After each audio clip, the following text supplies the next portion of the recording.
Belle at Maris, pinagsasabang maganda ang feedback ng first fall length teleserye ng Don't Be Loved na Can't Buy Me Love na kinabibilangan ni Belle Mariano at Danny Pangilinan. Ilang weeks din tong nag-top 1 spot ang serye sa Netflix Philippines. Iba talaga ang mga supporters na nasabing love team at todo suporta sila sa kanilang mga idolo. May nabasa kaming usapan sa isang website na tila pinagsasabong at pinagkukumpara ang acting ability ni Belle Mariano at Maris Racal. Tila daw nasapawan pa daw ni Maris ang bida ng serye sa aktingan.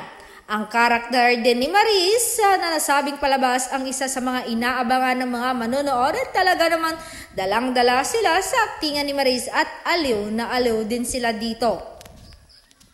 Kung sa karakter lang naman ang pag-uusapan, depende naman ito sa hinihingi ng direktor sa kanilang mga artista. Nakabase pa rin ito sa takbo ng kwento at personality na hawak ng karakter ng mga artista sa isang programa. Hindi kailangan bigyan ng agad ito ng mabigat na atake.